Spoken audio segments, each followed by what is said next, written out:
Dragi gledatelji, mi smo već u ritmu afričkom, ovo je već treći video, tako da ušli smo u taj ritam. Nadam se da ste i vi ušli u taj ritam s nama. Mi nastavljamo naše putovanje Marijinih obroka Hrvatske zemljama u kojima Marijini obroci Hrvatske pomažu otvaranjem školskih kuhinja. Danas je na redu Liberija.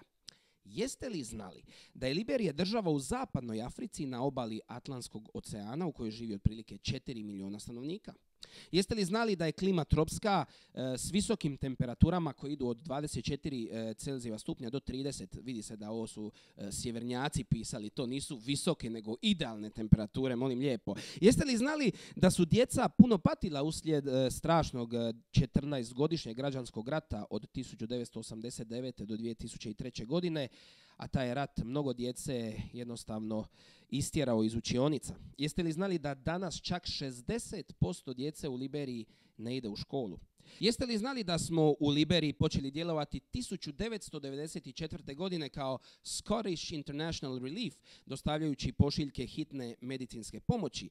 I dodaću, jeste li znali da je u toj državi Liberiji predsjednik poznati nogometaš, osvajač zlatne kopačke George Weah? Niste znali. A jeste li znali da je sa mnom volonter Marijinih obroka Hrvatske Jozo? Jozo, kako si? Sve dobro?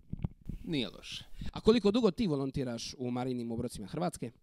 Pa evo već nekih 7 godina, od 2014. od prve utrke u Splitu humanitarne s kojom smo prikupili preko 100.000 kuna. 100.000 kuna? Pa čovječe, to vi dobro radite. A Jozo, ti si sigurno upoznao se malo i s Liberijom i sa svime što Marijini obroci Hrvatske čine tamo. Pa reci nam koliko školskih kuhinja imaju Marijini obroci u Liberiji i koliko se djece ondje hrani? Pa evo, zahvaljujući našim hrvatskim donatorima, u Liberiji je otvoreno 6 školskih kuhinja u kojima se hrani svakodnevno 917 djece. A kako izgleda najčešće obrok koji djeca dobiju? Pa to je najčešće kaša koja je obogaćena vitaminima i lokalnim voćem i povrćem koje se uzgaja u školskom vrtu. Dakle, imaju školski vrt, koristi se ono što se ima. A Jozo, reci mi, evo, približi nam malo svoje iskustvo još volontiranja. Dakle, upoznao si se s Marijinim obrocima Hrvatske u Splitu i kako je dalje izgledalo tvoje iskustvo volontiranja?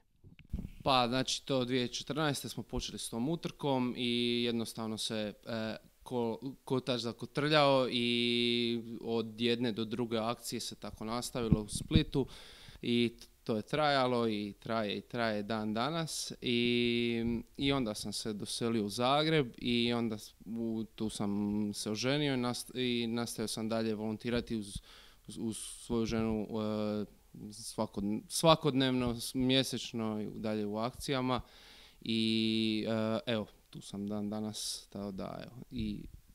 Koliko volontera uopće ima u Marijinim obrocima Hrvatske? U Marijinim obrocima Hrvatska imamo otprilike 1000 volontera, mada svaka osoba koja pronese glas o Marijinim obrocima se može računati našim volonterom jer širi našu priču. Tako da stvarni broj je vjerojatno malo i veći od tog broja, ali aktivnih nekakvih 1000 volontera imamo. I evo, ovom prilikom bi baš volio pozvati dečke da se malo više uključe, jer žene koje inače dominiraju u ovim krugovima volonterskim, pa evo, dečki, odvažite. Dečki, čuli ste ovaj poziv, molim vas, uključite se i ne pristajte na minimalizam, samo razglašavati o Marijinim obrocima. Dajte malo, uključite se, potrebni su volonteri da možemo nastaviti sa radom, a mi danas imamo nagradno pitanje koje će nam Jozo pročitati. Tko se brine za školske vrtove u Liberiji? Tko se brine za školske vrtove u Liberiji? Posjetite društvene mreže, Facebook, Instagram, Marijini obroci Hrvatske, Mary's Meals Cro i odgovorite na ovo pitanje. Danas smo, dragi gledatelji, upoznali Liberiju, a mi nastavljamo naše putovanje i vi nastavite putovanje s nama u kojem ćemo upoznati druge države u kojima djeluju Marijini obroci Hrvatske i zahvaljujući vama i vašim donacijama otvorili su i još će otvarati školskih kuhinja koje, evo, daju obrok gladnoj djeci, a onda uz obrok često daju im i znanje i školovanje. Hvala vam, do slušanja. How many mountains must you